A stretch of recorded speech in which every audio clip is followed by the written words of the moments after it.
Hello, students. Welcome to another wonderful week of creative writing. We are going to today talk about observing and collecting different ideas. We're still working through our unit about where writers get their ideas. And we've called this unit Being an Observer and Being Inspired. So today we're going to think about observing, watching, taking a look at what's going on in the world around us, and collecting ideas. So a little bit different than how we've been looking at it, but kind of on the next step of that.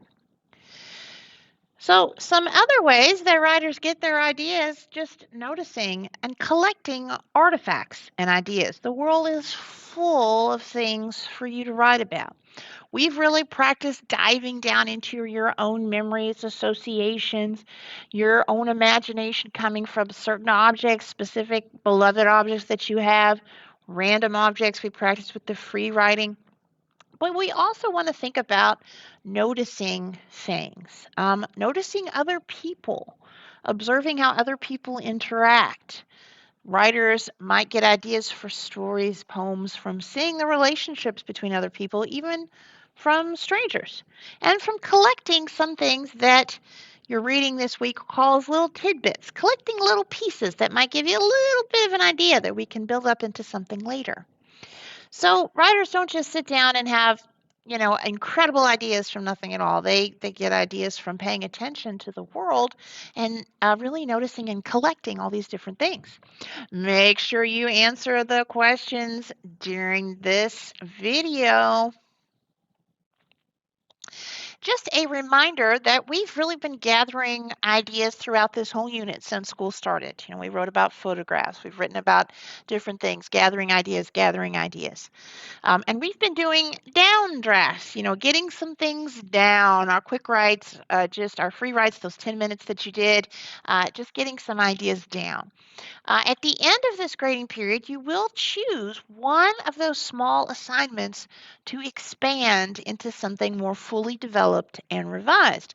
And that's when we'll do our updraft, fixing it up, and the dental draft. Remember, Anne Lamott talks about when you check every tooth. So keep thinking about that as you work through these assignments. They're not only for the point of getting that assignment finished, but we're going to come back to something, one of these things you've just gotten down, and fix it up.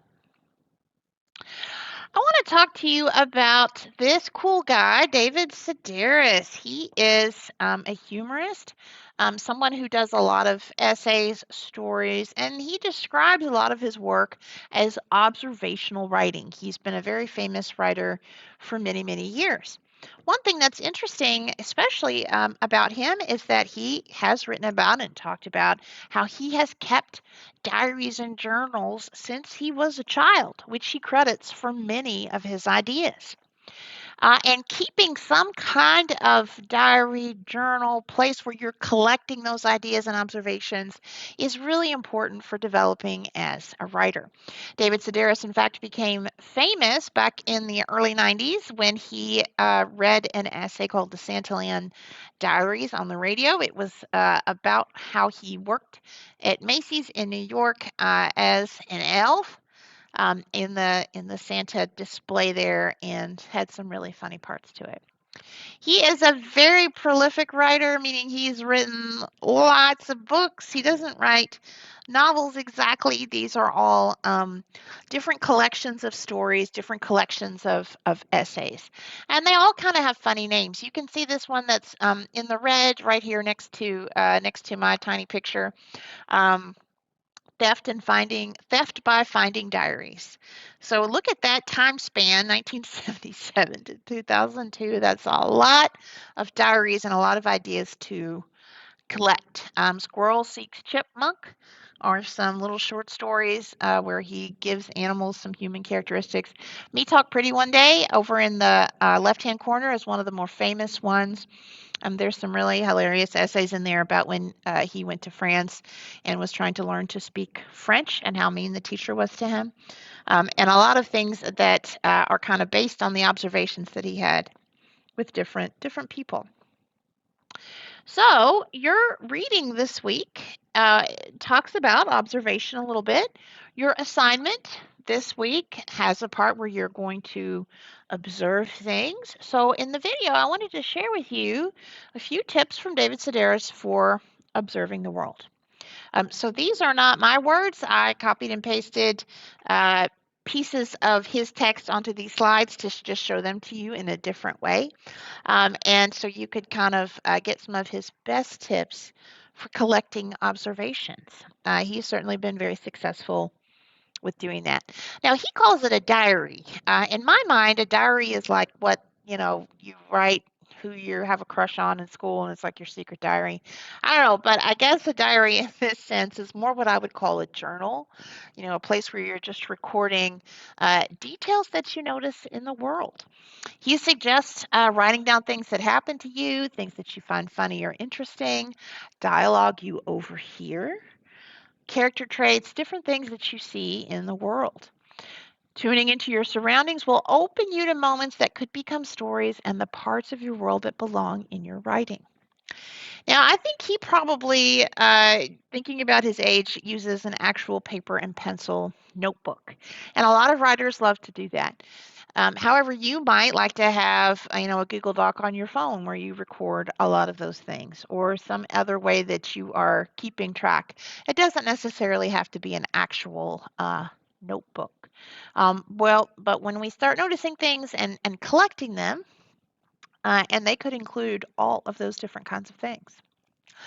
David Sedaris also suggests not just observing people from afar, but getting involved with people and asking people questions about themselves. Take a look. A writer should be observing and actively attempting to have meaningful connections with people. To write about the world, you have to be in the world. And he's not talking about questions to ask grandma. He's talking about questions to ask strangers. What are some things that you might want to ask someone that you've just met to find out, more about them? He says that getting beyond just how are you, if you ask people more interesting questions, you'll get more interesting answers. So trying to learn more about people and being a bit more in the world. He also says you should experiment. Look for questions that encourage people to tell you about themselves. Make a habit of being in the moment and watching how people react to your questions. Write those responses in your diary. Now, even though David Sedaris is talking about interacting with strangers, I would also encourage you to think about interacting with some of your relatives. Maybe it is pretty relevant to talk to grandma. Older people, especially, can be full of interesting, strange stories. If you have elderly relatives or people that you know from church or your place of worship, sometimes older people can be a rich reserve of all kinds of interesting stories and things you would have never thought about because they have experiences that go back to times we really can't even imagine. Miss Hankins is so old that I grew up when there was no internet. Seems shocking.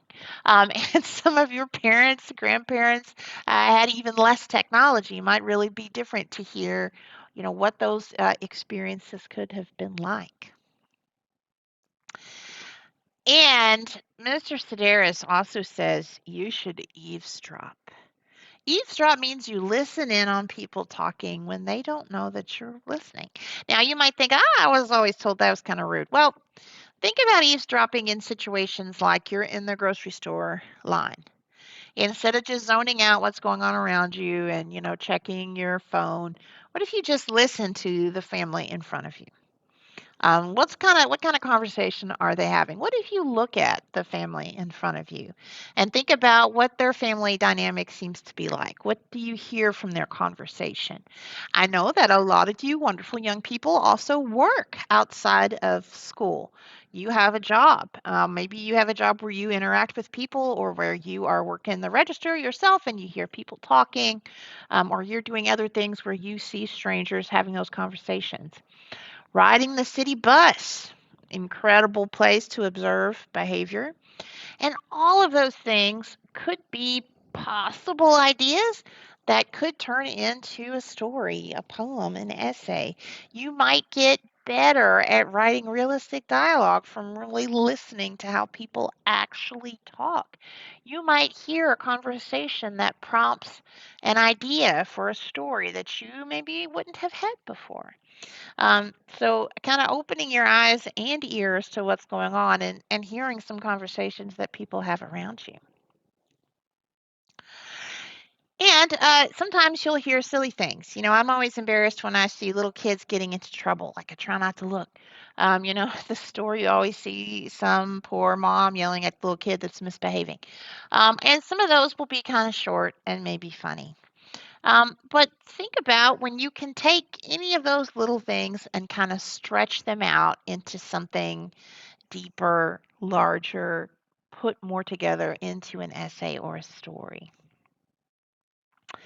Now, you also, besides this little visit from David Sedaris, you also have a wonderful work to read this week called Keeping a Writer's Journal by Sheila Bender. And she mentioned several things that you might keep in this kind of journal or diary. Observations, like we were just talking about. If you work out, if you go to the gym, you go jogging, you go for walks, you see all kinds of people, collecting those observations.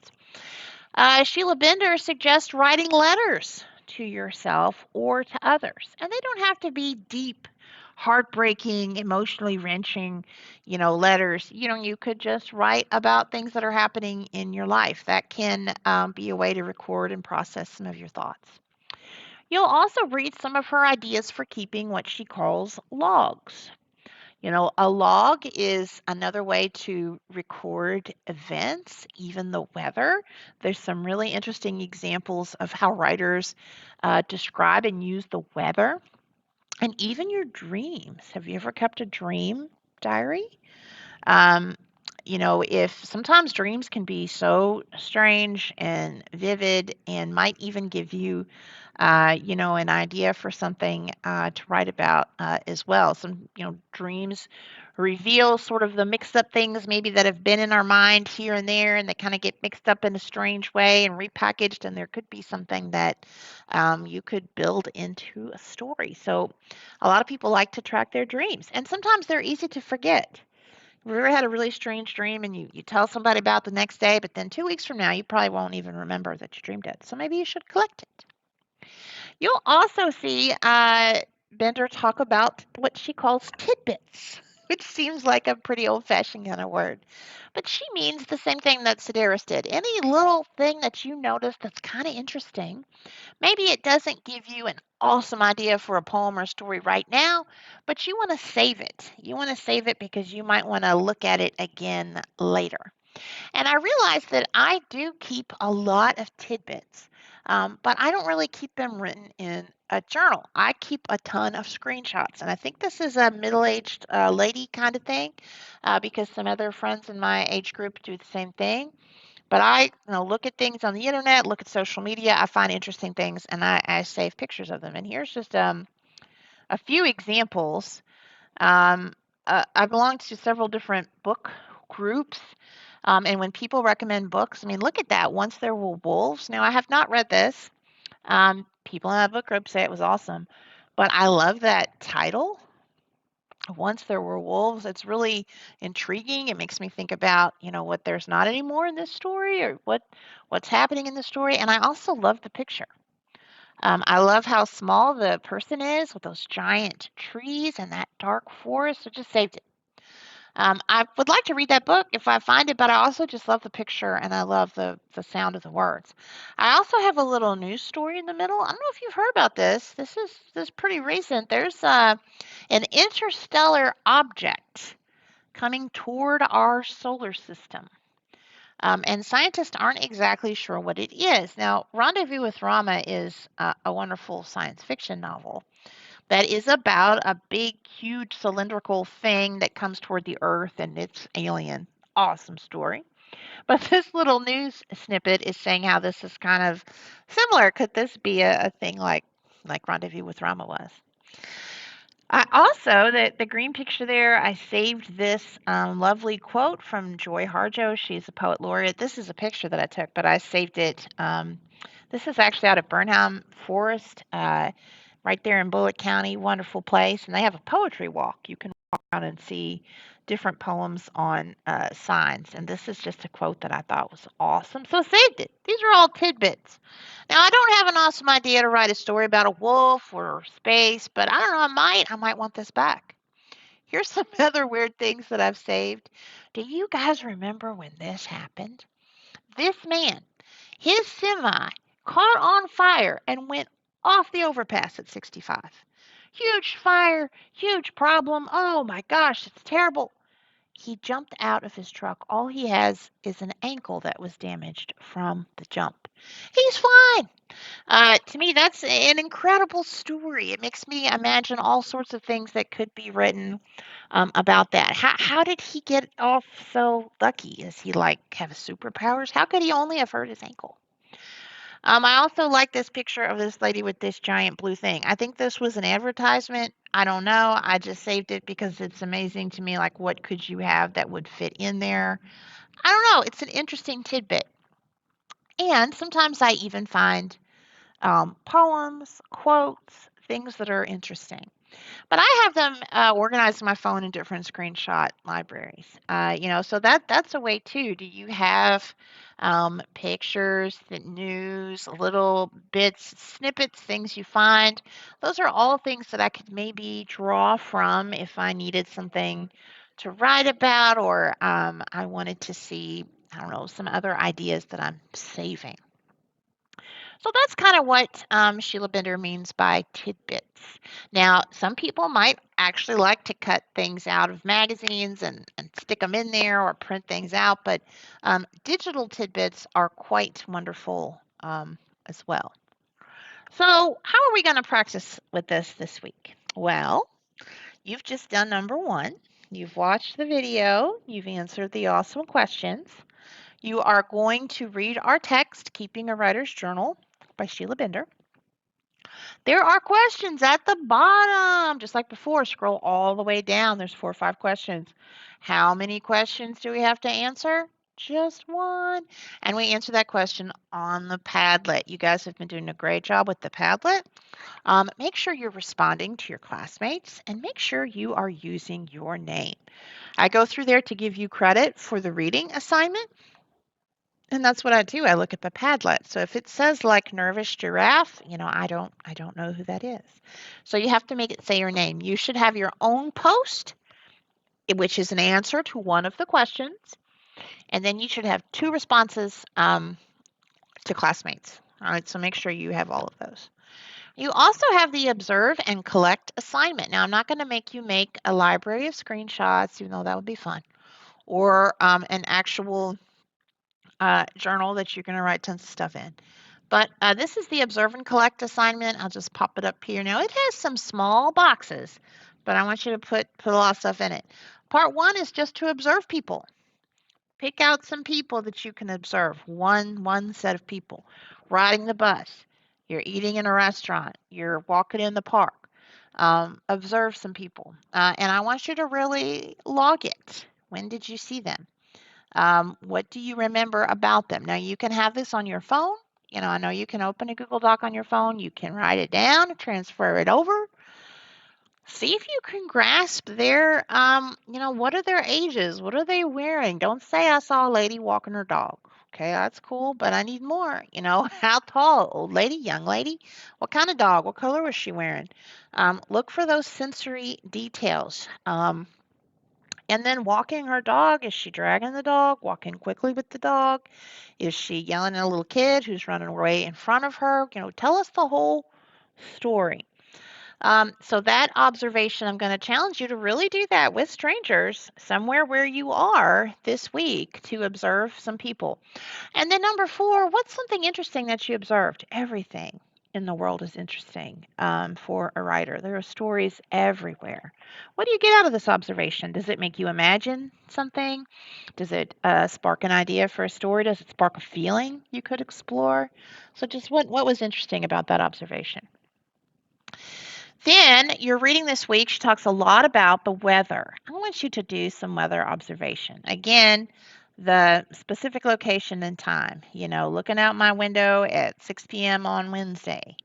And then what do you see? Don't just put it's sunny, right? A lot of details. Do you see the wind moving? What's the temperature? Go out in the weather and look at it. Look at the example in your reading where there's a lot of description. And we're looking for a paragraph there, 3 to 5 sentences. Now, part 3, you're only going to choose one of those things. A letter to yourself or someone else, describing a dream or series of dreams you've had, or a log of something. Now, if you haven't done your reading yet, that might seem pretty vague. Like, what are you talking about? In your reading, there is discussion about each of these things, what you might have in this letter to yourself or someone else, what it might be like to have a log. So we're going to pick one of those. All right, so a few different pieces to this assignment, thinking about all of that wonderful collecting. Very good. I'm going to pop this back up here one more time. Very good. So make sure these items are finished by the end of the day on Friday. I will be there Thursday, second period, if you need help with something, if you want to talk about the reading, if you want to share your ideas with another student. I would love for you to come. Please let me know if you need anything and have a wonderful week. Thanks, everybody.